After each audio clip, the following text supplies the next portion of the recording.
Good afternoon. Welcome to the show, everyone, and a special welcome to Giuseppe, who is my guest for today. Hi, Giuseppe. How are you? Hi, Keith. Very well, thanks. To you? Yeah, very good. So, where are you calling in from today? I'm calling from Bristol. Bristol. Okay. Accent clearly, and I live and invest in Bristol.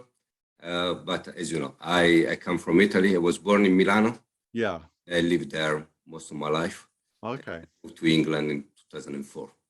Oh, okay. Yeah, it's beautiful there. I went to a wedding at Lake Como a few years ago. Oh, nice! I love that. Yeah, it's very it's nice. a cool place. Very cool. Yes. Okay. So just so to give our guests some idea of what you're going to talk about, can you just explain what you're going to talk about, how you help people?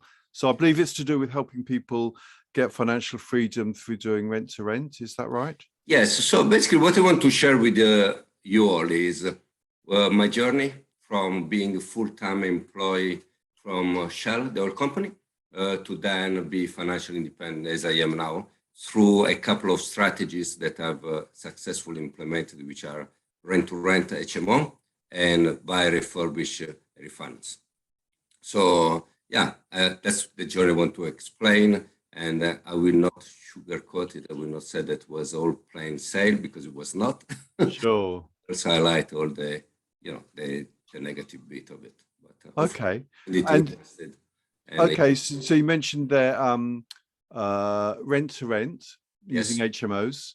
Correct. And then buy, refurbish, refinance. And Correct. do you ever flip them? Do you ever buy, refurbish? I've never flipped so far, because no. For that one is because until July this last year, 2021, I wanted to build my own portfolio at the specific size that I had planned in 2015. And so I managed to achieve that goal 24th of July, 2021, which is a big milestone in my journey. And now that I build the portfolio as I wanted, maybe from now on, I will consider flips. Okay. I don't need to add any more properties to my portfolio, unless obviously there is an amazing deal, and I will never say no to an amazing deal. I think it depends on people's financial situation, because if someone is short of money and needs money fast, then I think flipping is probably the faster route to. It's an amazing one. The way I slightly did in a slightly different way, I use rent-to-rent HMO for my cash flow to get my money. Yeah. And then I built my own portfolio, so I didn't need the lump sum of the flip. But flip is a great strategy. Yes. You need at that specific moment of your life. So, sure. And it also just depends what opportunities come your way, because some are right for rent to rent, some are right for buy and hold, and some are right for flipping. Or flipping, absolutely. Okay. Well, I'm sure many of our listeners would be really interested in how to gain financial freedom, especially because your strategy doesn't really involve very much money to start off with, because a lot of people have no money and they want to get into property, and a lot of the techniques, like buying an investment property, can require so much deposit that it just stops people getting into property. But your way, I mean, if someone wanted to get into your methods, how much money would they need to start off with? I would say between £5,000 and £7,000, roughly. Okay. It depends. There are situations where it might be much less, but as an average, if you need to rent a property, fully furnish it, maybe do a little bit DIY and so on, I would say £5,000 is a good average. And I had some extremes. One house I managed to move in paying just an agency £525. It was fully furnished. It was beautiful, decorated. So I just turned the keys and moved my tenants in. So that was an exception. And to another exception, when we repainted all the house, we changed the flooring and so on. So we spent around £10,000. So this is too extreme. But I would say in the middle is there a realistic range, £5,000. And then that covers, obviously there'll be an initial period where you're renting and you're refurbishing properties, so there'll be a void in that period and you're paying rental out, but probably most of it is spent on contractors decorating and doing refurbishment work? Yeah, so that in terms of that amount, let's say £5,000. So the big bulk would be in buying furniture. Oh, furniture. Okay. Sure. Okay. And then if you go the extreme, £7,000-8,000, we spend money in contractors to do work. Usually it's a lick of paint and maybe changing the flooring and so on. In terms of voids, we tend not to have big voids at the beginning because we phase it in the right way. So one option is if there is a big refurb to do, we negotiate with the landlord not to pay until the big refurb is finished. Yeah. The second one, if the house is ready to go, we tend to try to convince the landlord to allow us to do viewings during the referencing of my company and so on. Usually it takes 2 weeks to get fully references and so on. And so once the offer is accepted in writing, I ask my landlord, say, do you mind if I do some viewings? Maybe I create, an open day or 2 sessions of 2 hours in a couple of days. And so that I can try to have tenants already line up a week after I start. So in the most situation, I've got probably 2 weeks void at the beginning of the 2 weeks. Okay. Yeah, that's nothing. Which is okay. But because I look at, usually is between 2, 3 or 4 years contract, 2 weeks in a big scheme is not a big investment. So and how many rooms do you manage? I manage more than 150 at the moment. 150 rooms. Wow. Okay. 50 plus. And so between my own HMOs and rent-to-rent HMOs. So my 2 portfolios together. Okay. And you don't do any serviced accommodation? No, I did some. When was it? 5 years ago. I had 2 beautiful flats on the harbor side in Bristol. On the water side, and they are beautiful. They're incredible. And so I wanted to try to do service. I went to get trained. I did a very good course and so on. And I did it for 9 months. And then I found out that the amount of effort I had to put in there for the amount of money I was making, it was not, in my opinion, and that's my personal opinion. So my conclusion at that point was either I scale it up big. Yes. Yeah. But if I want to leave it in, that limbo of 2, 3, or 4 apartments, it's not worth it. And because I love HMOs, yeah, I really love them, and it was really, and it is still my bread and butter. I decided with Jill, my wife and business partner, say, you know what, let's stop here. We tried. It was a good experience. I could write a book with everything that has happened in those 2 apartments. And but yeah, let's go back to our bread and butter. We are good in that one. We have got passion. We go back. So yeah, as I said, it was just a 9 months experiment, and then we decided to stop. I don't want to put anyone off that strategy. Well, I mean, no, it's useful to great strategy. No, it's definitely useful to know your opinion. You've tried it. I mean, because I've never tried serviced accommodation, and I know that if it works fine, it's a lot of money. But I know there's a lot of things that can potentially go wrong, and that the penalties are quite high if you offer accommodation for someone and then you can't fulfill it, or it's untidy or something like that. They're big penalties. Yeah, absolutely. But for me, it was more. I've got a finance background, so I love forecasting very precisely. Yeah, my profitability. That's my passion. I love doing all the financial reporting and so on. Yeah. And so in an HMO, you can predict pretty accurately how much money you are going to make every year. Yes. There is the one-off unexpected maintenance, but I can accrue 5% a month, and more or less I'm in that ballpark figure. And while with service accommodation, it depends. You might have months where you make £10,000 a month, and where you have got a month where you make £1,000 a month. Yeah. So it is not the fact that I could not predict. Yeah. Made me feel a little bit uncomfortable. But again, that's me. I'm done like this. As my wife teases me sometimes. control freak, so I really need to have everything under control. And that, well, you found a system that obviously works very well. So yeah, just yeah. stick to that. I think there's no point. Yeah. No, exactly. Yeah. But the good thing, I think, as always, if I want to explore something, I do it. Yeah. It's based on my experience, because you might have a great experience doing, I don't know, flipping, for example. Yeah. Than that one, and I might not like it, or vice versa. It's personal. So just only trying it and doing it properly, it really gives you the answer if it's for you or not, and that's what I've done.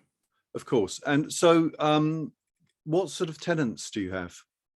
So I've got 3 types of tenants. So I started originally with international tenants, tenants that come from Italy, mainly Italy, France, and Spain. And the reason for that is because between me and my wife, we can speak fluently those 3 languages. The way we did it is we were attracting these foreign tenants sometimes where they were already in, still in their countries. Yes. We attract them. We went on Facebook groups, for example, Italians in Bristol, just for this.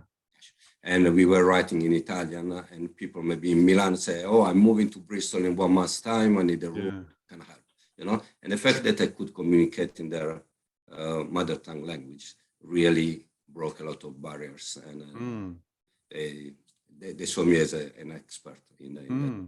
And so that's the way we start. So we started mainly with that niche market. Then we expanded to professional in general, because in Bristol we have got a big corporation where we live. So we have got Airbus, Rolls-Royce, and so on. And so we managed to get into those corporations and tapping into the intern. People do an internship for 1 year. Because we had all these really smart engineers coming from, Singapore, everywhere, Germany, and so on, that were here for 1 year. So we knew that we were there for 12 months, and they rented our house for 1 year exactly. And the great stuff is they're great with maintenance, because being engineers, you know how many times they called us, say, well, we have a problem with X, and we fix it. I say. And they were really, really nice. I love international environments. And so that was fitting my criteria. That's what I loved about working in Shell when I was working globally and so on. It's just the international environment. I love it. Then obviously between Brexit and COVID, these 2 lines of business were a little bit impacted. So we speak now, we still got professional from everywhere. But then we are really specializing in working with NHS. So we work NHS Trust in Bristol. And so we house the international nurses. So Bristol, but I think they do everywhere. The NHS Trust goes usually to Dubai. There is and they hire nurses from, at the moment, India, Philippines, and Nigeria. There's 3 countries where they're coming from. So they come over here, and the NHS Trust give them, I think, 6 months accommodation, and the accommodation is one of my houses. So we got several houses with them. So you rent directly to NHS Trust? Yeah, so I get paid by the NHS. Oh, that's great. Brilliant. Yeah. It's basically guaranteed rent. And they put there their nurses. We still check everything. We support everything. So we check, first of all, the right to live here, even if obviously because they get NHS is it, but we still check all of that. And then we usually send a cleaner there every 2 weeks, so everything is under control. And we offer also a service to our nurses. But more important for me, the cleaner is like my ears, my nose, my eyes. So if there is something dodgy going there, usually with nurses it doesn't happen. It's more professional. They can report back to me immediately, and I can stop it straight away. It was interesting because I think yesterday, 2 days ago, I was reading on a forum on Facebook, a poor lady who discovered in one of the rented house that it was turned into a cannabis factory, and the police went there, destroyed everything and so on. And one of the questions that was asked where I said, when was the last time you went? I said, well, the agency went there 6 months ago. You know, it's months. There is so much stuff that can happen in your house. So for me, sending my cleaner there every 2 weeks, it's like I'm inspecting the house every 2 weeks. Yeah. Keep it under control much more. And this is a great selling point to my landlord when I do rent. Yes. And to them, actually, we check your house. So you controlled, so your cleaner goes there every 2 weeks. Every 2 weeks. And you talked about the other one before, which got turned into a cannabis factory because the agent didn't go. Actually, I had a similar experience. 2 of my properties got turned into cannabis factories in East London. Yeah. And the agent was just totally incompetent. Yeah. They just didn't go around there, didn't do inspections. And it was looking back, I should have been more proactive, checking the agent and demanding, to see their reports and photographs. But I just trusted them too much, it seems. So I learned from my mistakes, but yeah, you can't, in this game, you have to keep on top of things, don't you? I mean, it's good to trust people, but I still on them. And because I'm a landlord myself, because I got my own portfolio, I know exactly what my landlord wants from me as a property manager. Yes. So I give them what I'm expecting from a property manager to do to my house. So it's a kind of, I know what I need to deliver. Okay, so that's great. So we've got, this is like the end result. This is you with this like big property portfolio. You've got managing 150 units. So I'll just be really interested to hear your story, like how you started, how you got your first property, how you got your first, what gave you the idea, and all that sort of thing. So would you like? Yeah, no, very happy to do it. So as I said, I was born in Milan. I grew up in Milan. I went to uni in Milan. I studied business and economics. Yeah. After that, I went straight working for Shell, the oil company, in the finance department. Yeah. I worked for them for 19 years. Wow. and I worked in Italy, Milan, then I moved to Hamburg, in Germany for years, and then I moved to London. And then what I loved, as I mentioned in the past, is I had the international role. So I loved, traveling on talking and so on. But having said all of that, and despite I was really loving it, I always want to prove to myself I could set up a business on my own. It was a challenge I want to give to myself.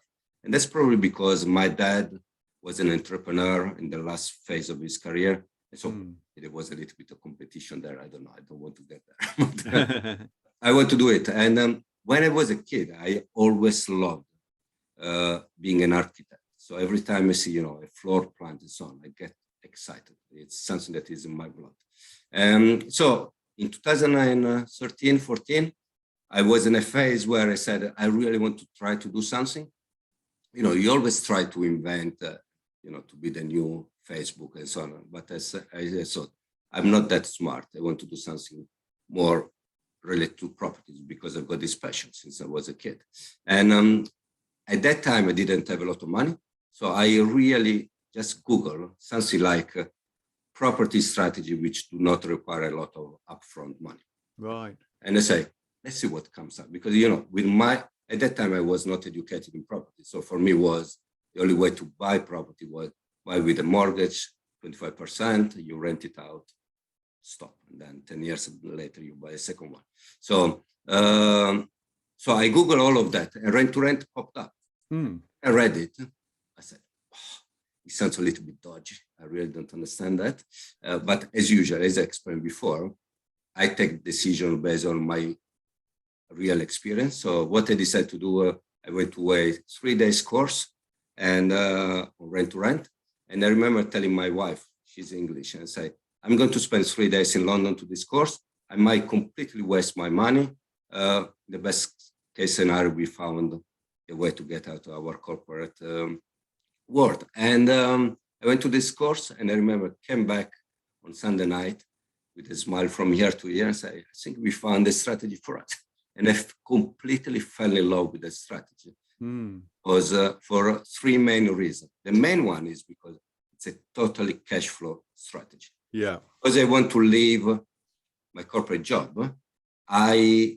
With Gilly, we took the decision, say, we will leave the job only if or when our new business is going to give us, in terms of net profit after tax, the same amount of money as our corporate job. Yeah.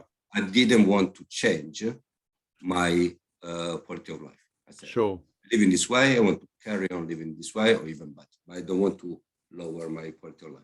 So, and obviously, if you've got a cash flow strategy, which does not require a lot of money, that is a really good winning point for me. The second thing that attracted me is because doing rent-to-rent, you learn how to manage HMOs. And because my ultimate goal was to build a portfolio of HMOs, I said, well, A, I want to learn it, and B, I want to understand if I like it. Because you know, I find out that actually it's not my cup of tea. I don't want to do it. So if I set up a rent-to-rent business and I don't like it, I can always pack it up and sell it. If I buy 3 HMOs, I can always sell them, but it's much more complicated and stressful. It was, for me, is like a training on the job strategy for me. And so these were the 2 key reasons why I decided to go with that one. So I did this course, and then I got a coach who helped me, a mentor who helped me for a few months. And it's usually when I'm passionate about something, I just put all my effort into it. So every day I was spending probably an hour and a half every day on top of my day-to-day job in trying to find properties. And I found the first one through sending letters to HMOs, landlord. And, you know, I sent 800 letters. I still remember the number. Okay. Expensive. I got 3 answers back.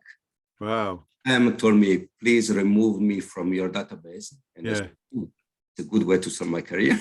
Yes. The third one was a portfolio lender, or is still a portfolio lender, and he gave me 3 properties. Wow. So we clicked really nicely on a personal level. Yeah. Super smart guy, younger than me. Right. Smart. We met. He was renting all those properties to the council at that time, and he had some bad experiences, and he was seeing all his property being, you know, treated quite badly. And I'm not saying that all the council customers are like that. That was his experience, obviously. And when I went there, I said, you know what, I'm going to put new furniture, spec it up your house a little bit, you know, treat it as it was my house. And it was all, you know, great music for his ear. And he gave them to me. So that's the way I started. So can you say like the numbers, like how much he was getting before and how much you rented them from him, and how much so I was making for each property around the biggest one, 750 pounds. Yeah. The other 2 that were a little bit smaller, I was making 600 pounds net per month. Okay. As a net. Obviously, it depends a little bit of maintenance, but 2 of them were perfect. So they were really solid house. I had very little maintenance to be done. The third one was, you know, beginner mistake. I went in, he looked okay. And, you know, he had 4 walls and a roof. I was not experienced at that time. Yeah. I didn't check properly the windows. And because for me, a window is a window. Yeah. And then I discovered once my tenants moved in that those windows were all single glazed windows with aluminum framework, which is like living in a tent, basically. Right. And but at that time, you know, you don't know what you don't know. No. So I had 6 months of hell where all my tenants were complaining correctly. So to me, say, oh, here it's like living in a tent. You need to do something here. And luckily, I managed to convince the landlord to replace all the windows into double glaze, PVC framework, and so on. And so I learned in a very hard way that one of the key way of succeeding rent is really pick and choose the right type of property. So now when I go into a property, the first thing I check is windows, the boiler, the radiators, and any signs of mold. And so on. Because these are the key things that really would impact really negatively on the life of the tenants, which they've got a really bad impact because then You need to see. Okay, so you said the properties were you netted 750 or 600. Yeah, Is two that your 600, profit? 750. So is that the your profit, your net profit? My profit. My So profit how much did you before pay? tax. How much did you pay the landlords, and how much did you rent? The landlord. So in the one I paid £1,500, and I was getting around £2,600 in gross. How much? And 2,600. 2,600. Yeah. And the model I do it, I pay all the bills except for gas and electricity. So my tenants pay for gas and electricity. Okay. I'm one of the few people who do that. And the reason why I do that is because all the other bills are fixed, council, broadband. So again, back to what I said 20 minutes ago, I like to predict my utility very accurate.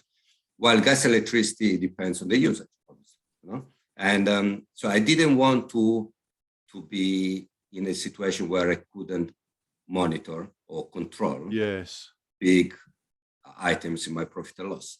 And so do they have like one bill for the house and they share it between them? Well, no, the way we do it, most of the times we've got prepaid meters, or now they are smart meters. So they basically recharge the meters as they use it.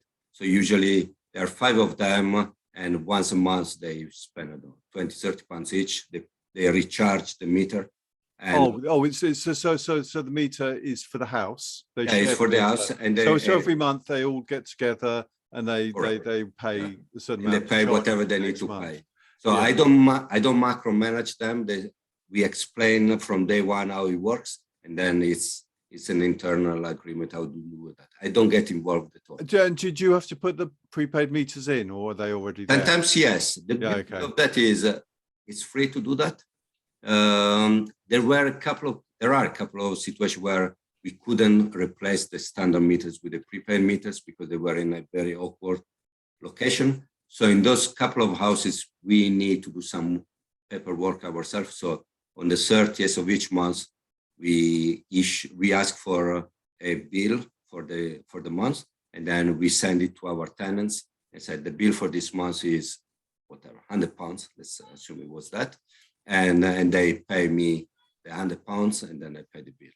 So that's the case where I get a little bit more involved, but we try not to be involved at all. So I want prepaid meters, smart meters, all days, everywhere. So our involvement is zero. Which is what I want, and that's why in the numbers I gave you, the numbers, the utility bills are a little bit lower than you would expect because we don't have gas and electricity. Yes. Okay. So so that's really interesting. So I can show you some before and after photos and some numbers if that you think would help.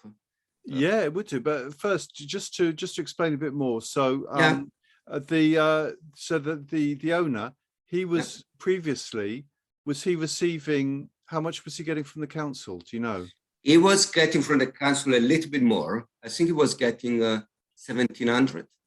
So still, like, so you were getting a lot much more. So he was getting 1,700. So obviously it's a no-brainer. If you're getting 1,700, but you're getting all these problems, it makes a lot more sense to rent to you for 1,500 with no hassle.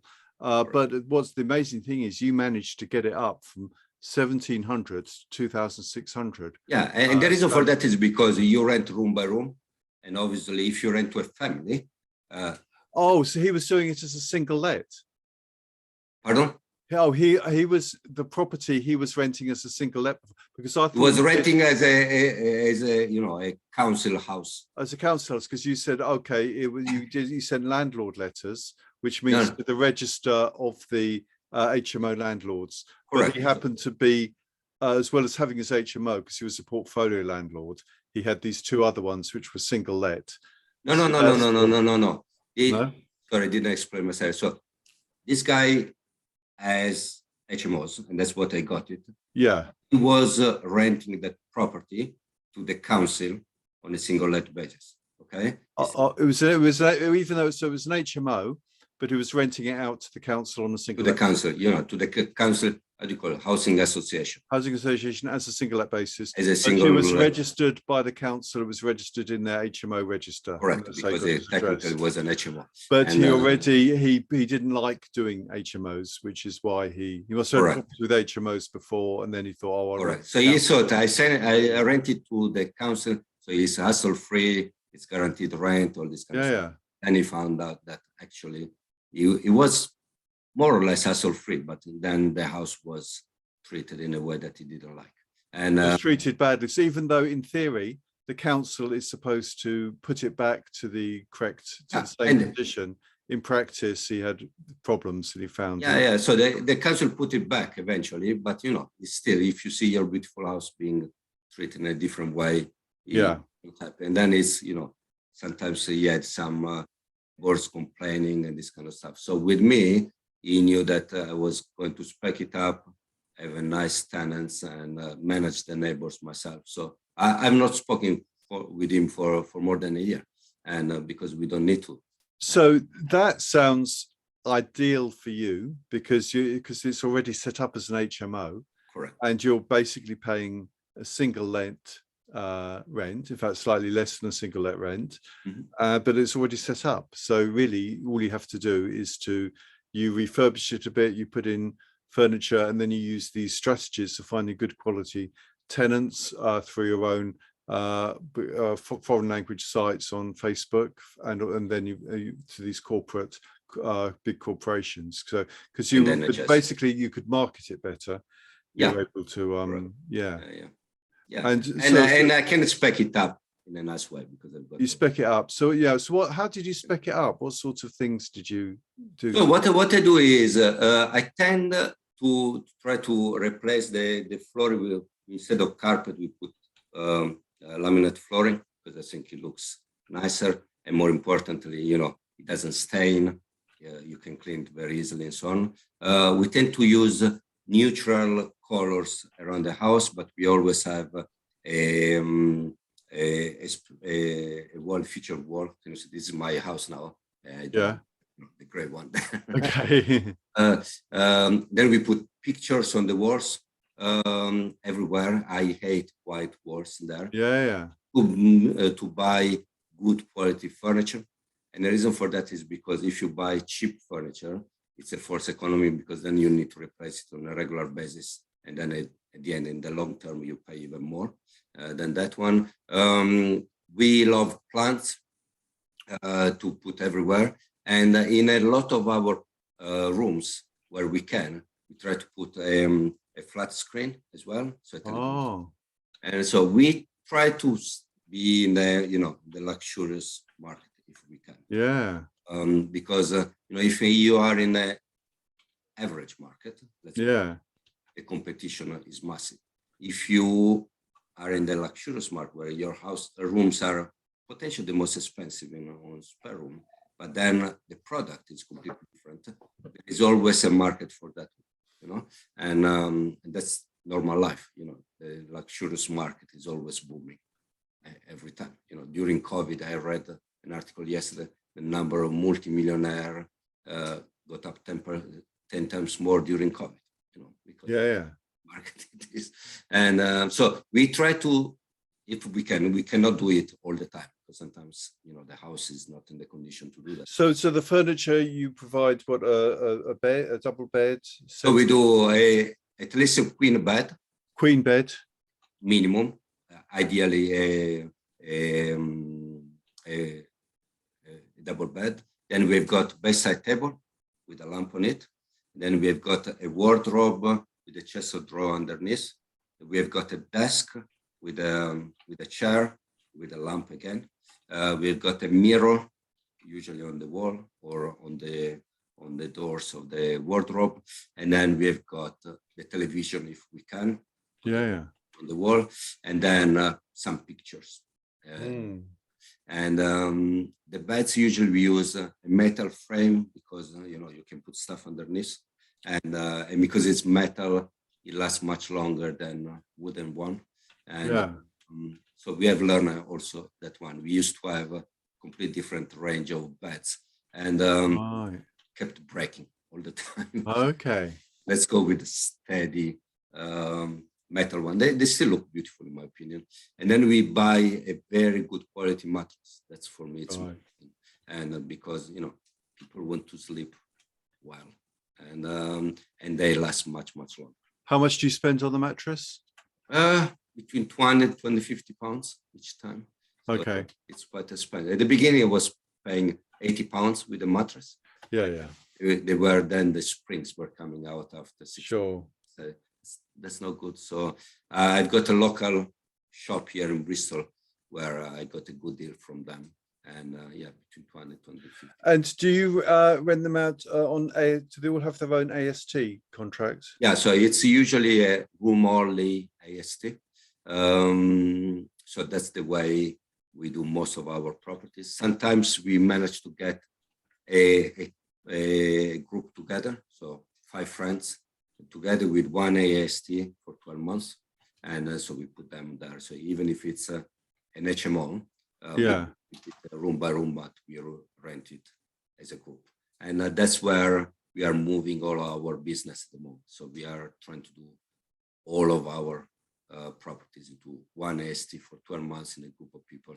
And I find it's much better. We still got a few on a room by room. Oh, that's better for you, is it? Well, it's obviously It's better. You have fewer ASTs, but supposing one of them wants to move out, how does that work?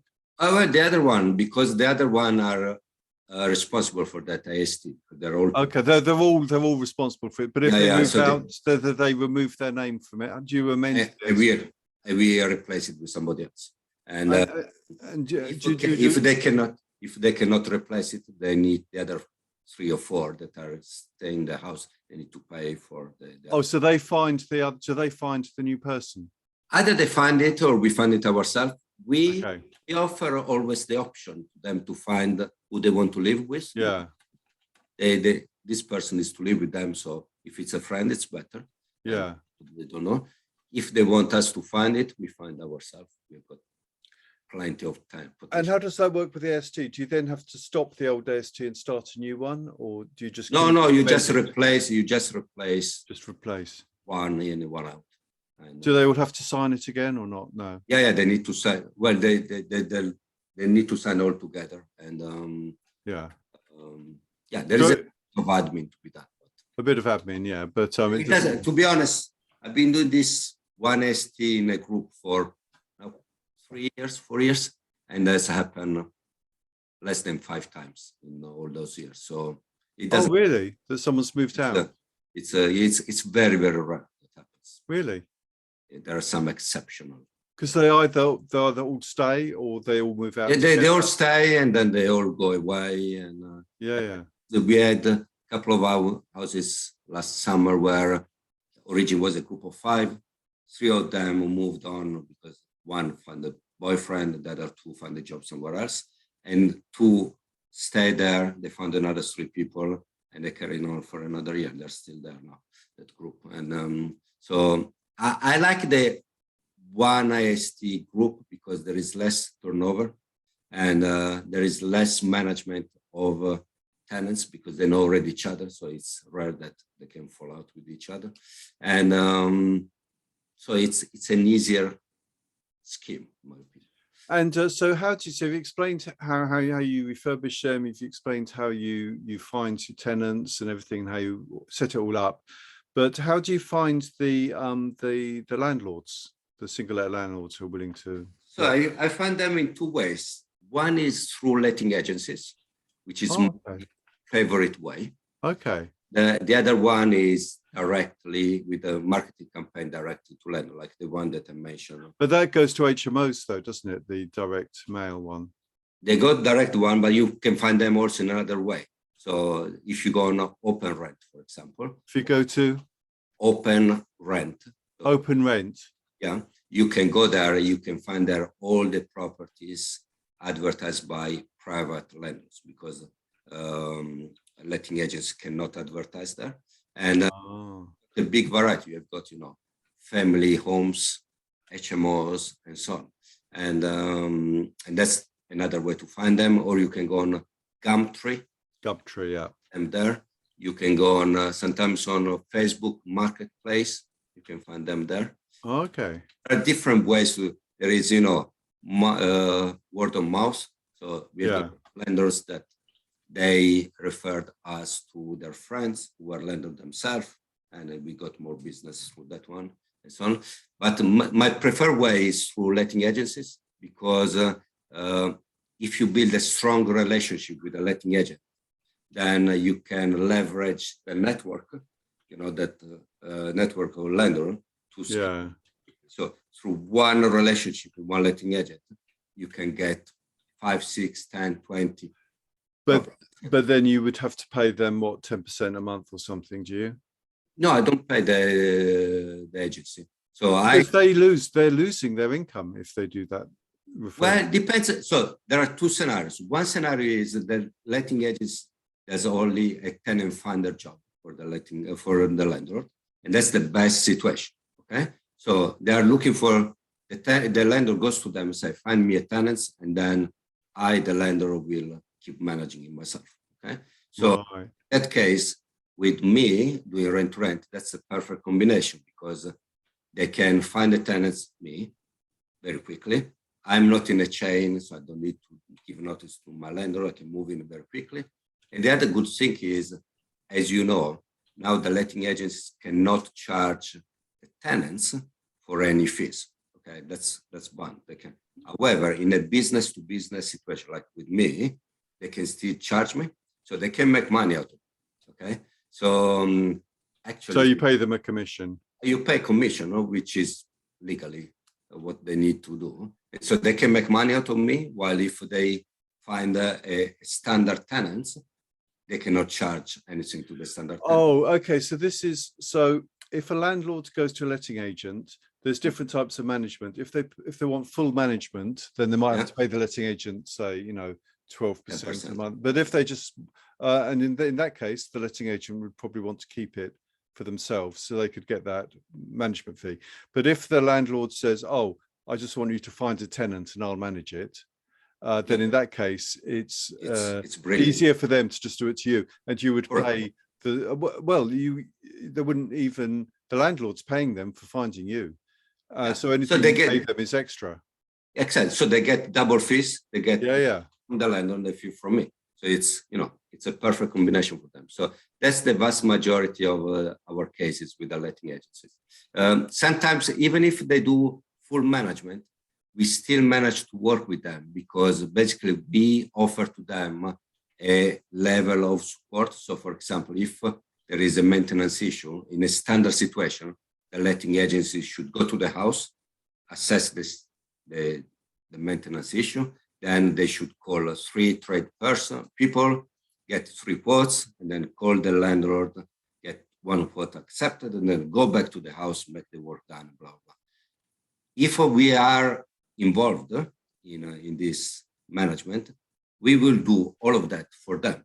Okay. So the landlord will still pay the letting agency that 10%. Yeah. That we will do a lot of work that the letting agency will be doing, and hence we save time and money to the letting agency. And so the letting agent, so with full management, it's the same principle. The letting agent still gets 2 sets of fees, because he gets the same fee from the landlord, and plus you pay him something as well, and it's easier for him because he doesn't have to sort out the maintenance issues. Correct. So they still get the management fee from the landlord, but they don't to do all the work. They need to do some work, but not all the work that they should earn that management fee. And but our favorite situation is where the letting agency is just tenant funded, so it's a really clear cut, and so we move in, they get out, and it's very, very easy. And the beauty of that for us is also then we've got the direct contact with the landlord, and then we can leverage that relationship to find other landlords. Okay, that sounds great. And you mentioned the other strategy where you buy, you refurb, and then you refinance. Correct. So how do you find those houses? So those houses, again, I do it in a very boring way, which is through Rightmove or Zoopla. Okay. But I've got a clear model. I've used for the last 7 years. So I usually buy a 3-bedroom house which is really run down. You know, usually when I see an orange carpet or a pink toilet, this kind of stuff. Pink toilet, yeah. Touched for 30 years. Yeah. This is a probate, so the poor person has passed away, so they're, you know, there's the other part of the family are trying to sell it. And what we do is usually we buy it in cash, and then we refurbish in a pretty heavy way. So we usually extend it, and we turn a 3-bedroom house into a 5-bedroom HMO. Are you building a rear extension? Either rear or side, depends where they are. We never go to the loft because it's worse going to the loft. But rear or on the back, that's the way we do it. We create usually an L-shape living, kitchen, and dining, and then we've got usually 2 bedrooms downstairs with a bathroom, and then upstairs we've got 3 bedrooms with a bathroom, and that's our model. And because we extend it, we improve massive. So usually we replumb, rewire, we change everything. So on. Then once we have done that, we go to a bank, we ask for a mortgage, and if we have done the job right, which so far that's what we have done, they value it at a much higher level, which allows us with a 75% less mortgage to pay back my investor, including the interest that she or he has accrued so far.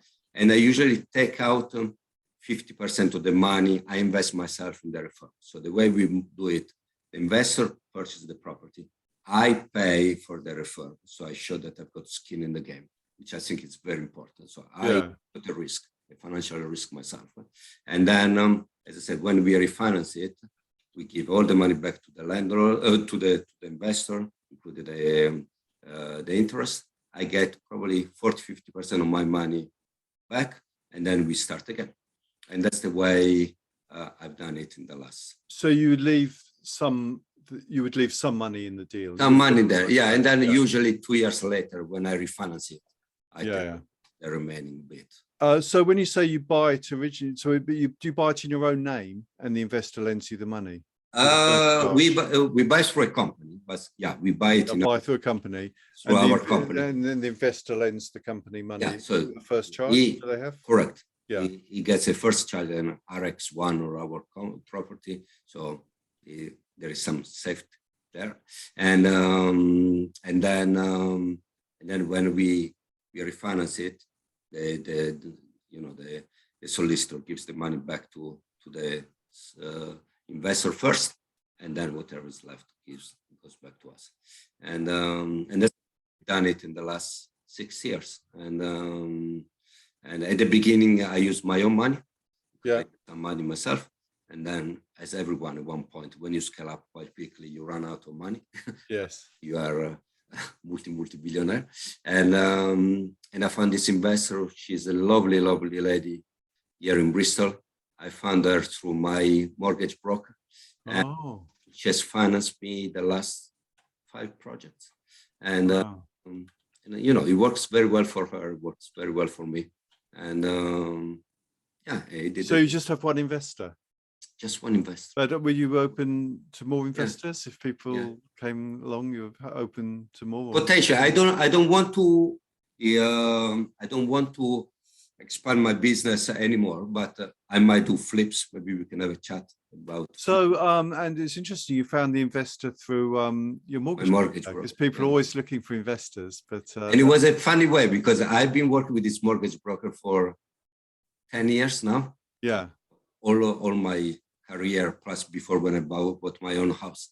And so he's a very good friend. So I remember one day, I called Paul, that's his name. I say, Paul, it's a little bit of a long shot, but by chance, have you got any customer or any of your clients who have got £240,000 under the mattress?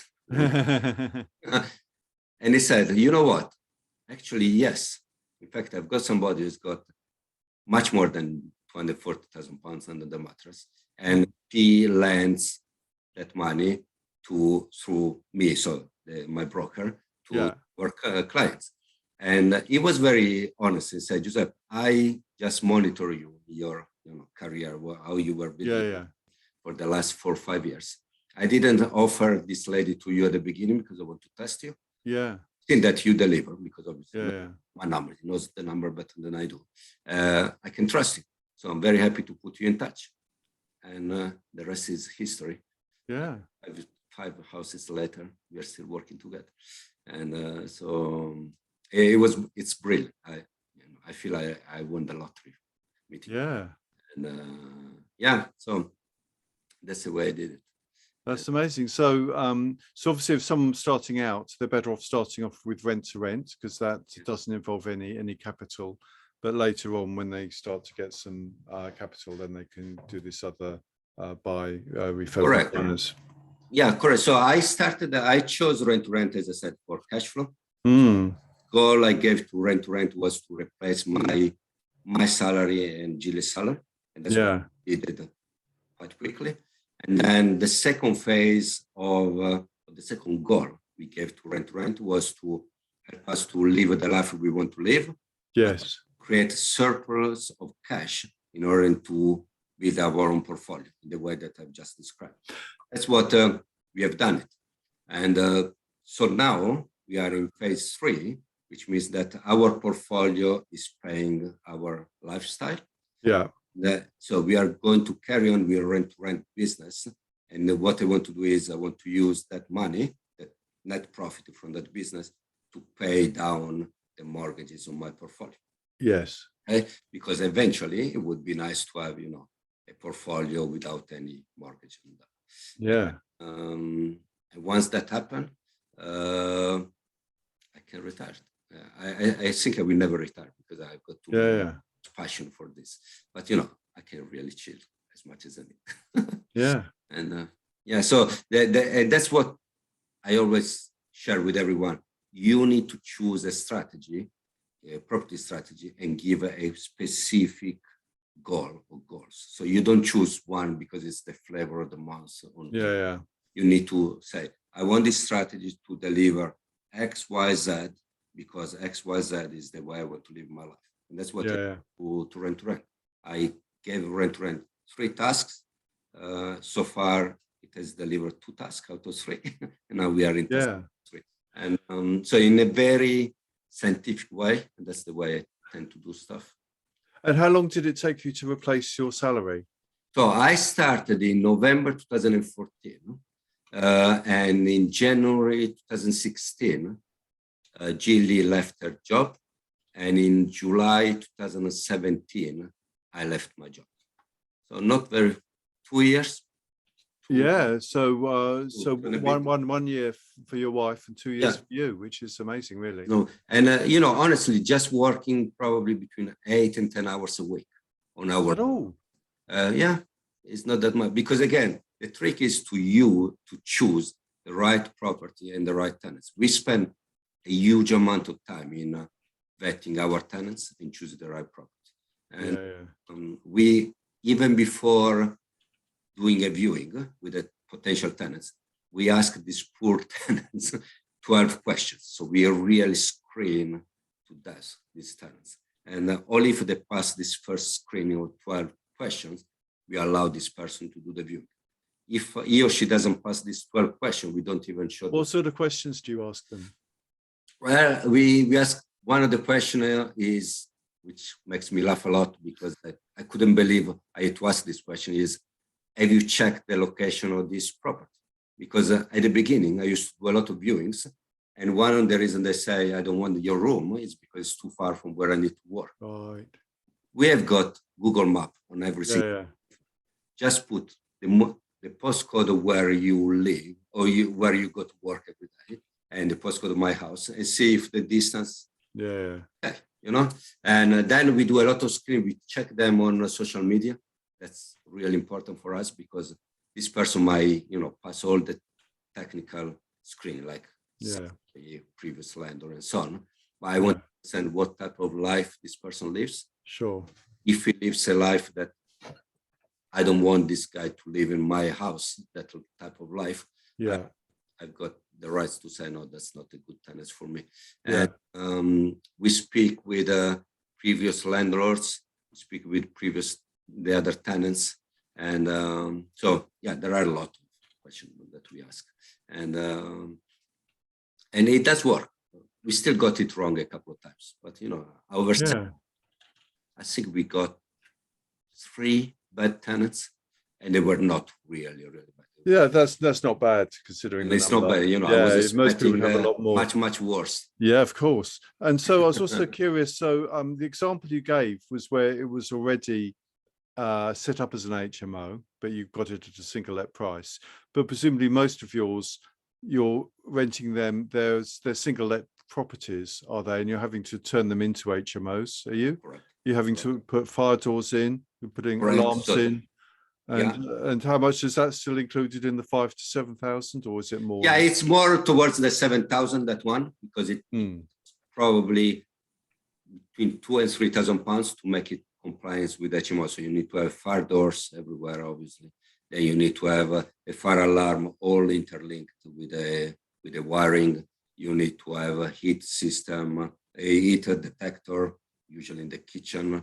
You need to have what else you need to have? You need to have the fire blanket in the kitchen, and you need to have.